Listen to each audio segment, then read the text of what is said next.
लोकसभा चुनाव का आगाज होने के बाद हम भी अब चुनावी यात्रा को लेकर के निकल पड़े हैं और इसी बीच हमारी मुलाकात सुभाषपा के एक सक्रिय कार्यकर्ता असोनी सिंह जी से हो चुकी है। तो हमारे चैनल में आपका बहुत बहुत स्वागत है सर। धन्यवाद आपको भी। तो घोसी में लोकसभा चुनाव का ऐलान हो गया है और देखा जाए तमाम पार्टी अपनी अपनी ताकत झोंकने के धरातल पर उतर रही हैं। तो ऐसे में एनडीए के प्रत्याशी अरविंद राजभर भी धरातल पर उतर रहे हैं।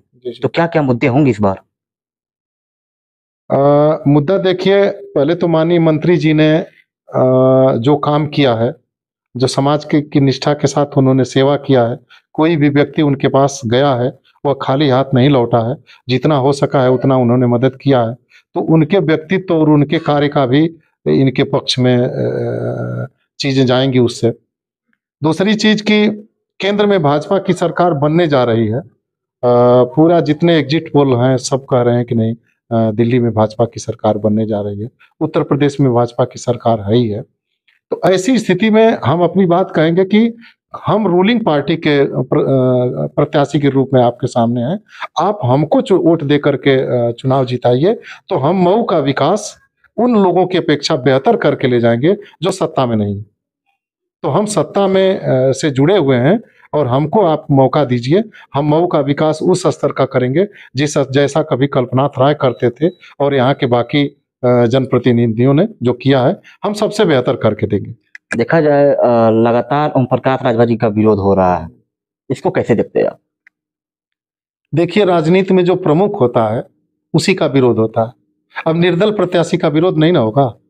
जो फाइट कर रहा है, जो लड़ने के लिए होता है, उससे सब लोग, विपक्ष भी एक साथ उसके ऊपर हमला करता है।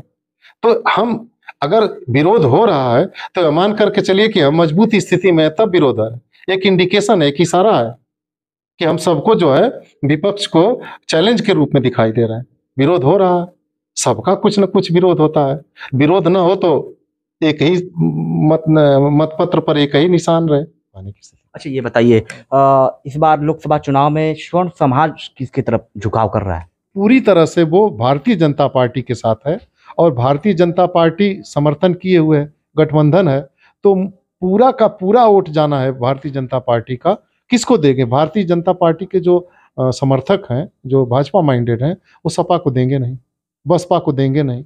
कहाँ जाएंगे वो? अंत में जब चुनाव एकदम कसने लगेगा, अंतिम दौर आएगा, तो भाजपा को समर्थन देंगे। और इतना बड़ा कोई किसी के मन में तकलीफ नहीं है, थोड़ा मोड़ा सबके मन में रहता है। सारा का सारा भाजपा का वोट हमारे आदरणीय अरविंद राजभर जी को मिलना है। सामने ये हैं राजीव राय हैं, पीडीए के प्रत्याशी बनाए गए यहाँ से, इनको लेकर के क्या कहना चाहेंगे आप? देखिए, राजीव राय जी आए हैं चुनाव लड़ने के लिए, जातिगत वोट है, कुछ पार्टी के नाम पर वोट है। और जब सबका मतलब चैनल पर एक एक चीज, जाति की चीजें कहना थोड़ा उचित नहीं लगता है, लेकिन राजीव जी को उतना बड़ा समर्थन नहीं मिल पा रहा है जितने बड़े समर्थन की उम्मीद करते हैं। तीसरा, अभी जब बसपा का प्रत्याशी घोषित हो जाता है तब थोड़ा और लगेगा कि जैसे मुसलमान वोटर है, मुसलमान वोटर किसी का सगा नहीं है, वो भाजपा के साथ उनके मन में तकलीफ रहती है और विश्वास की स्थिति रहती है। तो वो जो भाजपा को फाइट करता रहता है उसके साथ जाता है। लेकिन आज के डेट में वहाँ भी स्थितियाँ बदल चुकी हैं। 3 तलाक पर जो मोदी जी ने कानून बना दिया, औरतों के मन में एक आदर भाव है। 3 तलाक को लेकर के औरतें जितना दुखी रहती थीं, अगर किसी वजह से तलाक हो गया है तो फिर से शादी करने के लिए पर पुरुष के साथ उनको निकाह करना, उनके साथ 40 दिन तक संबंध बनाना आवश्यक था, तभी वो फिर अपने पति के साथ। इसको मोदी जी ने रोक दिया। मोदी जी ने जो आवास दिया है उसमें भी बहुत से लोगों को आवास मिला है। जो राशन बंट रहा है उसमें कोई भेदभाव थोड़े, अल्पसंख्यक हो चाहे किसी बिरादरी को हो। तो मुस्लिम वोट भी जो है एक सीमा तक उसमें से भाजपा के नीतियों से प्रभावित है और उसका भी वोट कुछ न कुछ मिलना है, कम चाहे बेसी। देखा जब जो मऊ के मुसलमान हैं और गाजीपुर के मुसलमान हैं, जब से मुख्तार अंसारी की मौत हुई है तब से वो लोग कह रहे हैं कि मुस्लिम समाज को जो है कि इस भाजपा सरकार में टारगेट किया जा रहा है। देखिए, भाजपा सरकार अगर यहाँ से 4 लेन की सड़क बन गई बनारस तक, गोरखपुर तक। मुसलमान नहीं जाता है, वो भी जाता है। बिल्कुल। यहाँ से 2 घंटे में आप बनारस पहुँचते हैं, 2 घंटे में गोरखपुर पहुँचते हैं, जी। जहाँ 4-4 5-5 घंटा समय लगता था। मुस्लिम मतदाता भी जाता था, 7 घंटे 8 घंटे लगते थे लखनऊ पहुँचने में, 3.5 घंटे में हम लखनऊ पहुँचते हैं। मुस्लिम मतदाता उसका लाभ लेता है, उसके लिए अलग से सड़क पर जाने से कोई मनाही नहीं है। पहले अन्य सरकारों में 8 घंटा बिजली मिलती थी, 8 घंटा दिन में, 8 घंटा रात में, एक-एक हफ्ते चलता था। 20-22 घंटा बिजली आपको पूरे प्रदेश को मिल रही है, तो क्या मुसलमान वो उस बिजली को नहीं इस्तेमाल कर रहा है? तो जो सुविधाएँ भारतीय जनता पार्टी ने पैदा किया है, वो किसी को रोकने के लिए नहीं, सबको मिल रहा है। अब विपक्ष जो है वो भाजपा की निंदा नहीं करेगा तो वोट कैसे मिलेगा? कुछ न कुछ भाजपा की नीतियों को कम खराब कहेगा, कुछ माननीय ओम प्रकाश राजभर की नीतियों को खराब कहेगा। अगर इनको अच्छा कहने लगा तो फिर आपकी क्या ज़रूरत है? अपने लिए किस नाम पर वोट माँगेगा? ऐसा नहीं है, मुस्लिम मतदाताओं में भी समर्थक हैं और उनके लिए भाजपा सरकार ने काम किया है।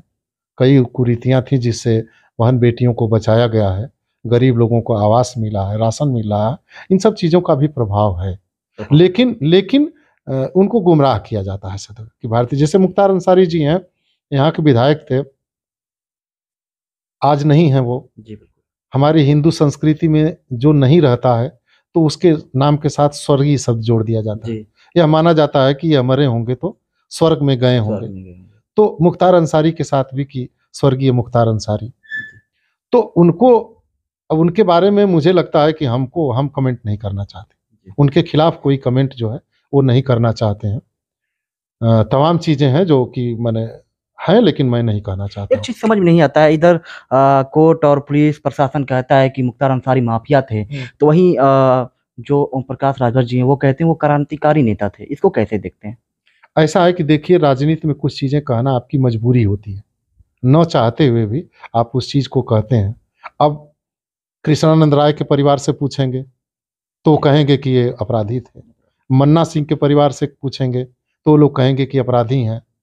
रुंगटा जो विश्व हिंदू परिषद के वो अध्यक्ष थे, 2 करोड़ रुपए की फिरौती मांगी गई थी।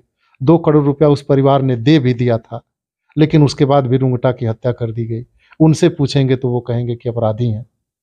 है कि नहीं है? जी, बिल्कुल। तो जो लोग जिनको ये है कि नहीं मुख्तार अंसारी ने मेरे साथ अन्याय किया, वो उनको अपराधी की नज़र से देखेंगे। देखेंगे कि नहीं जी, देखेंगे? बिल्कुल।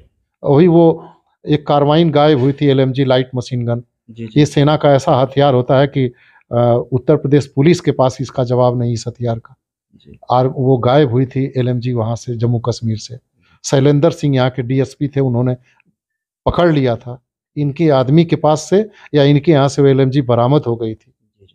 फिर उनको राजनीतिक दबाव में इस्तीफा देना पड़ा था। उनका इंटरव्यू भी आता है। ऐसे लोगों से पूछेंगे तो वो अपराधी इनको बताएँगे। लेकिन मुझे लगता है कि अगर इस धरती पर वो नहीं है, दिवंगत आत्मा है, उनके नाम के साथ स्वर्गीय जोड़ दिया गया है, तो उनके नाम को नहीं खींचना चाहिए।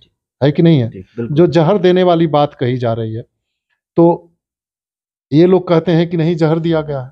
जी। माननीय महाराज जी की सरकार है उत्तर प्रदेश में, वो प्रदेश के मुख्यमंत्री हैं। मुझे नहीं लगता है कि किसी की भी हिम्मत हो, कोई सोच भी सकता है कि पुलिस अभिरक्षा में या जेल में किसी को ज़हर दे दे। वो किसी को अगर गलती पा गए तो छोड़ने वाले नहीं हैं। बहुत से लोग पहले भी पुलिस अभिरक्षा में, जेल में इनकी मौत हुई है। लंबे समय से यह बंद थे जेल में। जी। पहले तो यह उम्मीद रही होगी कि हम छूट जाएँगे, लेकिन बाद में कुछ केस में इनको आजीवन कारावास की सज़ा भी हो जी, गई। जी। तो अब आपको यह लग जा कि इस कोठरी में ही अब आपका जीवन बीतना है, इससे नहीं निकलना है। तो एक बहुत मानसिक दबाव पड़ता है आदमी के जी। सोच पर या स्वास्थ्य पर। जी। तो इन सब सारी चीज़ों की वजह से उनकी मौत मतलब हुई। भाई दुखद है, नहीं होनी चाहिए। लेकिन अगर बीमार हैं, हार्ट अटैक हो गया, पैनल ने भी, जो मेडिकल पैनल है, उसने भी कहा कि उनकी मौत हार्ट अटैक से हुई है। तो अब विरोधाभास की स्थिति में जाँच चल रही है, या हम चाहे आप इतने नज़दीक तो नहीं है कि ऑथेंटिक रूप से जी, कह दें जी। कि क्या है कि नहीं है? जी, बिल्कुल। जो सुनी गई बातें हैं, या माननीय मुख्यमंत्री जी का जो एक गरिमा है कि लगता नहीं है कि ऐसा कोई कर पाएगा। इसी पर हम कोई कमेंट दे सकते हैं। तो एक और मेरा लास्ट सवाल ये रहेगा, जो सहदेव स्वाभिमान पार्टी के राष्ट्रीय अध्यक्ष हैं महेंद्र राजभर, कभी ओम प्रकाश राजभर के बहुत करीबी माने जाते थे। आज वो लगातार विरोध करते हुए समाजवादी पार्टी से उनका गठबंधन हो गया है और राजीव राय को जिताने के लिए वो भी घोसी की जनता से अपील करने पहुंच रहे हैं। इसको कैसे देखते हैं आप? ऐसा है कि देखिए, वो हमारे लिए आदरणीय है। महेंद्र जी जो हैं सुहेल देव पार्टी के लिए आदरणीय है। लंबे समय तक उन्होंने हमको समय दिया है और कुछ स्ट्रेटजी ऐसी है या मतलब नीतिगत कारणों से हम कुछ कमेंट नहीं देना चाहते हैं, लेकिन हमको यह पूरा विश्वास है कि चुनाव से पहले महेंद्र जी की घर वापसी हो जाएगी, वो आ जाएंगे, हमको 100% विश्वास है। तो ये थे हमारे साथ सुभाषपा के एक सक्रिय कार्यकर्ता हैं अश्विनी सिंह जी, जिन्होंने तमाम बातें कही हैं। इस सब तमाम बातों को लेकर के आपकी क्या विचार है और क्या बातें हैं, हमारे कमेंट बॉक्स में कमेंट करके जरूर बताएं। तब तक के लिए बनने के लिए धन्यवाद।